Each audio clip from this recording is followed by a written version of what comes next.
Hello, and welcome to my review of Tom Clancy's Rainbow Six Siege.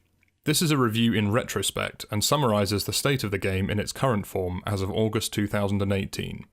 The game will be assessed on the following general criteria: narrative, gameplay, presentation, audio, and technical. Developed and published by Ubisoft Montreal, Siege released on December 1st, 2015 and is approaching its third birthday at the time of recording. The game launched to mixed critical reception, praised for its tense, tight, team-based gameplay, but criticised for its bare-bones content, assorted technical issues, and poor matchmaking. While many technical issues still affect the game each season, the game has matured and improved dramatically since launch. The development team has been working tirelessly to squash bugs as part of the frequent and substantial updates to the game, and have even been willing to rework entire portions of the game to better accommodate the community's wishes. With each successive season, or operation, Siege's player base grows ever larger.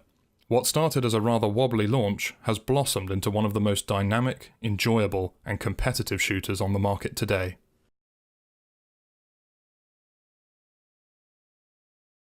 Rainbow Six Siege is a first-person multiplayer-focused tactical shooter, with an emphasis on strategy, teamwork, and destructible environments based on the military and espionage novels by the late Tom Clancy. Each match is played on an assortment of maps set in various locations around the globe. Matches are made up of rounds, and each round sees 5 attacking players take on 5 defending players. The aim of the game is for one team to eliminate the other, or for the attackers to complete their objective within the time limit. This is dependent on one of 3 possible game modes: secure area, hostage extraction, or bomb defuse, which features 2 objectives in separate but usually adjacent rooms. Each player takes on the role of an operator, a member of one of the elite special forces units that comprise the fictional Team Rainbow. Members include the British SAS, the French GIGN, and the German GSG-9, among many others. Each operator is equipped with a unique gadget or ability which allows them to gain the upper hand in a variety of different scenarios that players could find themselves in each round. There are 3 ways to play Siege: casual multiplayer, ranked multiplayer, or terrorist hunt. Casual is ideal for newcomers to learn the ropes, as matchmaking is entirely random and not based on rank or skill level. This can often lead to one-sided matches, but is generally an easier experience. Ranked is where the heart of the game lies. Each season, players must complete at least 10 ranked games to be awarded a rank based on their win-loss ratio. Your rank will rise and fall as you win and lose subsequent games throughout the season. Moment-to-moment gameplay is identical to casual, but attackers are permitted to select their spawn point and defenders can select the objective they wish to defend before the round begins. In casual games, both locations are randomized each round. Rounds are also only 3 minutes in length rather than casual's 4, adding tension to an already gripping game. Terrorist Hunt is a mode that can be played in a team of up to 5 players, or alone if you wish. This mode is primarily aimed at giving players practice with different operators and a chance to warm up and refine their aim on AI bots before getting into matchmaking. The mode has not changed at all since launch and remains fairly uninspired, with its AI severely lacking in intelligence. There is also the option to set up a custom game, selecting maps, modes, and various other parameters to suit your needs. However, no score or experience is gained in these games, as they are not part of the competitive multiplayer segment of the game. Environments in the game are highly destructible, and while defenders can reinforce certain walls and hatches to deny entry to attackers, there are ways that attackers can counter the defenders' setup. Map knowledge is key, information is everything, and the game can be one of wits rather than a straight FPS. It is this approach to game design that sets Ubisoft's effort apart from a mass of more fast-paced shooting galleries.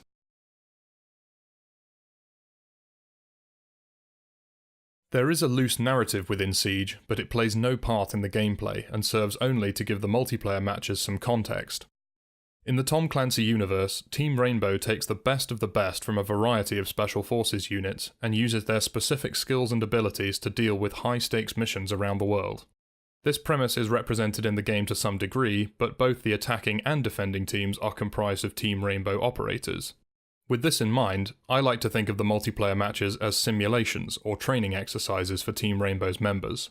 The player can complete situations, which are essentially tutorial missions, which feature brief cutscenes and narration by the character of Six, the director of Team Rainbow, played by Angela Bassett. These single-player missions are designed to familiarise the player with some of the base operators, their abilities, and how the game's basic systems work. Previous games in the Rainbow Six series, such as Rainbow Six Vegas, had a narrative with characters and dialogue with a strong single-player portion.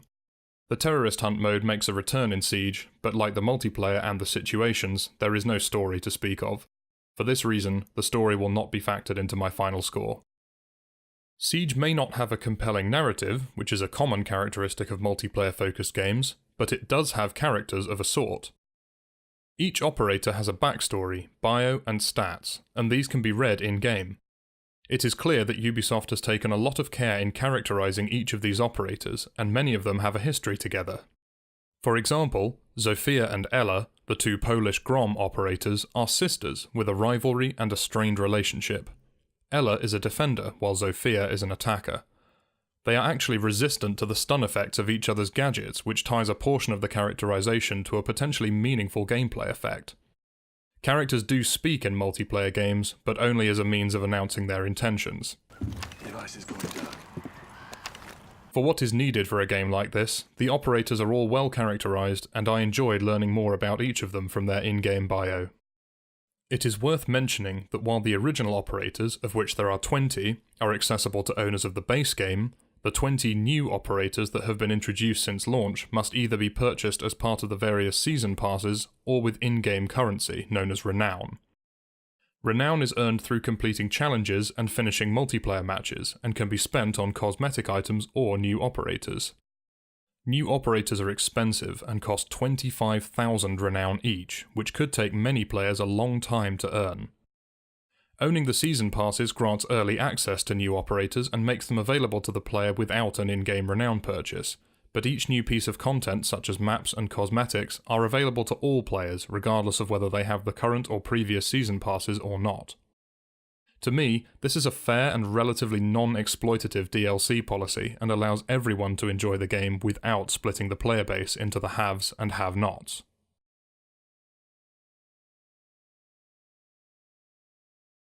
Siege is extremely enjoyable once mastered, especially when playing with a team of well-coordinated players.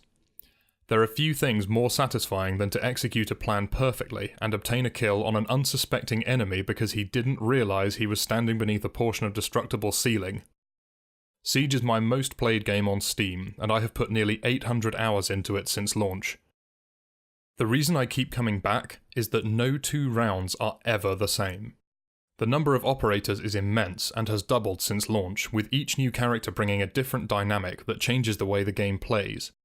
With each new season also comes a new map, with different strategies and flanking routes to learn.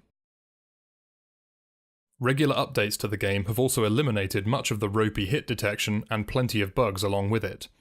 Operators receive regular changes to improve balance and to eliminate potentially overpowered abilities or strategies. The only exception to this is Tachanka, who is laughably useless to the point of becoming the most recognisable meme in the Siege community, and has received almost no attention from the developers since launch. Rounds start slow and methodical, with attackers droning out the defenders and gaining intel on their defences.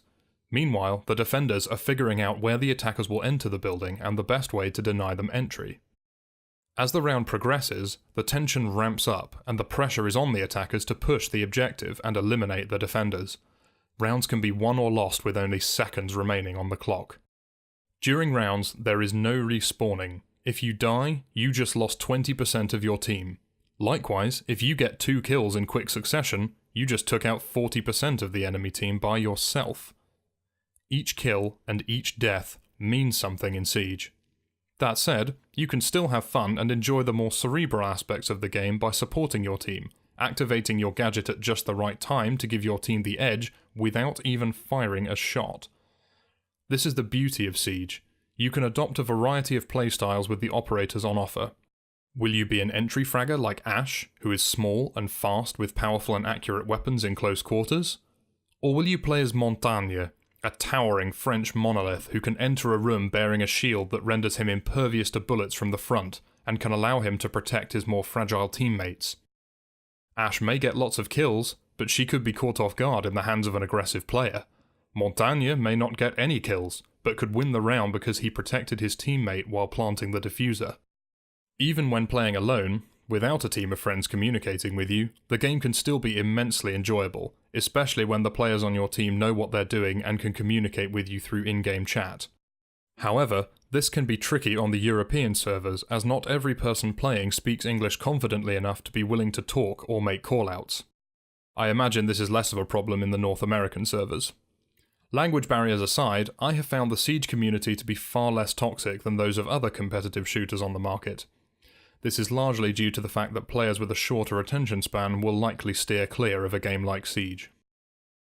Since I primarily play games on PC, I will be referring to the PC controls in this next section. The key bindings are typical of a first-person shooter, and keys are fully customizable to suit each player's preferences. The standard control layout feels responsive under the fingers and allows for easy corner peeking using the Q and E keys for left and right peeking respectively. The only issue with the standard layout is that the T and Y keys, used for global and team text chat, are placed between the R and U keys, used for reloading and push-to-talk voice chat respectively. I often found myself wishing to use voice chat but discovered that I had accidentally pressed Y instead, and was now typing a long stream of U's instead of conveying the desired information to my team. Needless to say, I bound the text chat keys to my number pad so that they were well out of the way. I also use a gaming mouse, and melee, V by default, and secondary gadget, G by default, were bound to my thumb keys. From what I understand, the console controls are fairly typical and accessible on a gamepad, but peeking is only available while aiming down sights due to the limited number of buttons on a PS4 or Xbox One controller. This does slightly alter the way the game is played between PC and console versions, but the game is otherwise presented identically on all platforms.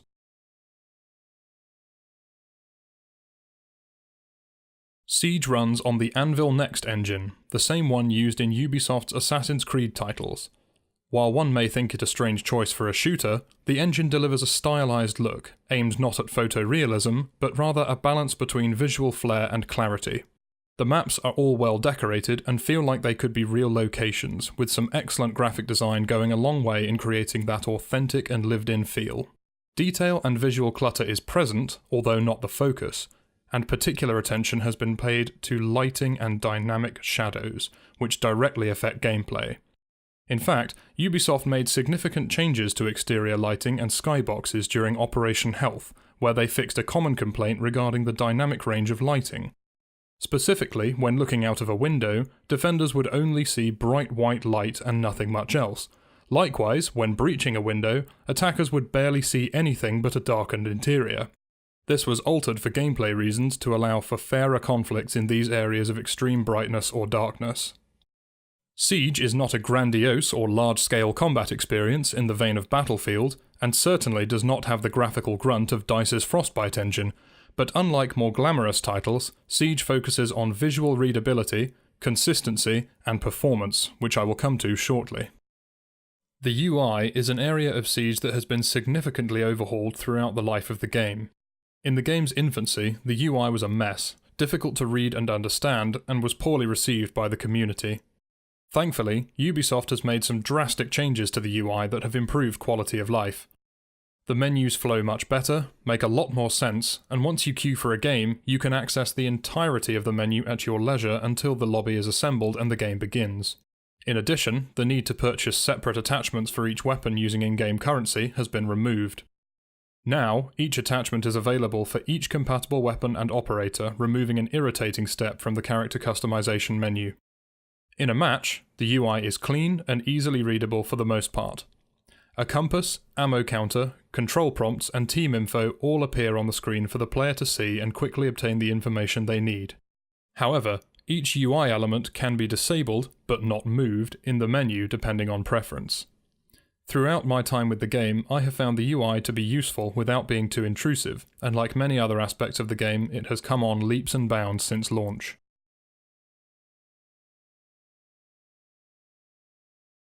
If there is one area where Siege truly excels, it is the sound design. I often tell new players that sound is more of a weapon in this game than the gun in your hands. It's all very well being laser accurate with your aim, but if you don't use sound to your advantage, you will find yourself struggling. Even players who are less confident in their aim can easily get the drop on their opponents if they use sound correctly.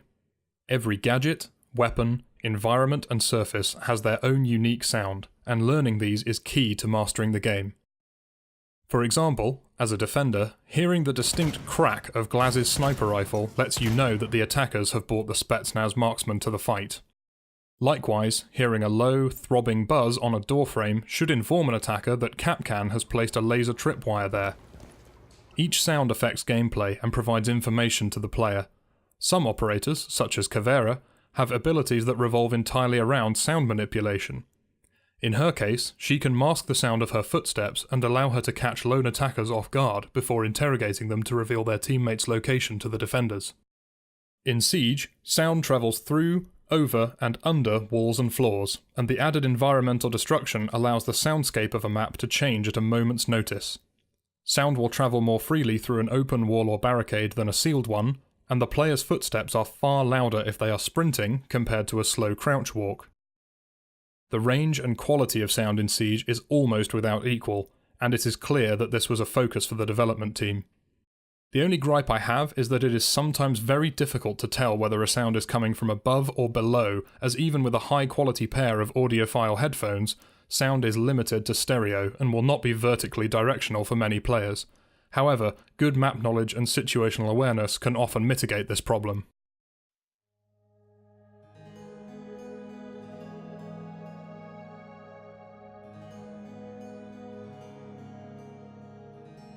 Musically, aside from assorted variations on the main menu theme, there are some synth tracks that set the tone before a game starts, but these are limited in number and are not designed to instill any form of emotion. There is no music during matches, and for this reason I will not be factoring soundtrack into my final score.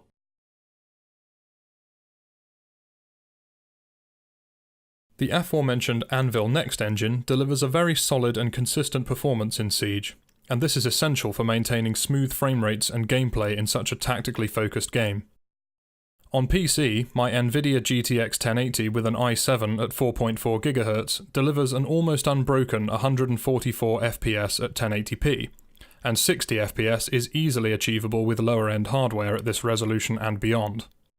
Visual settings are fully adjustable on PC, and several settings, such as shader quality, can be lowered for large gains in performance and with little impact on image quality. Even at maximum settings, the game runs well and very consistently on every map, even some of the larger and more detailed ones. The relatively small engagement areas definitely benefit the performance of the game, and of course, unlike Assassin's Creed, Siege is not an open-world game. In their continued efforts to improve the quality of the game, Ubisoft have delivered visual and performance tweaks as part of their regular updates to the game. This includes improvements to maps which increase visual quality while also saving space and making them easier to render. These are very welcome changes, and I look forward to seeing Ubisoft continue to make similar improvements to more maps in the game. Another thing worth addressing is the huge improvement in matchmaking since launch. During Operation Health, one-step matchmaking was introduced to the game, which significantly reduced the time taken to get into a match. This change alone improved the game massively and was welcomed by players. With faster matchmaking, fast load times and improved performance overall, Siege is one of the most visually stable and accessible shooters available today. The presence of bugs, however, is an area where Siege still struggles. As the game grows ever larger and more complex, so does the number of bugs. With each new season, new operators, maps, and gameplay systems are introduced, and changes are made to the way existing systems work. These changes can help to fix old bugs, but they also introduce new ones. Ubisoft is to be commended for their dedication to squashing these new bugs with rapid updates, but their efforts sometimes seem akin to battling the mythical Hydra. Cut off one head, and two more take its place. Despite this, the game's overall health is fairly stable, and the bugs are typically an annoyance and are often visual rather than game-breaking. These sorts of bugs are few and far between, and are quickly identified and patched out by the developers.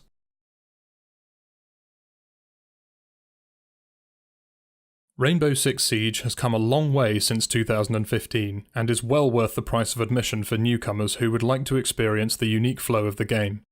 The learning curve is certainly steeper now that there are so many experienced players and new systems in place, but if tactical shooters appeal to you, then this is one you cannot miss.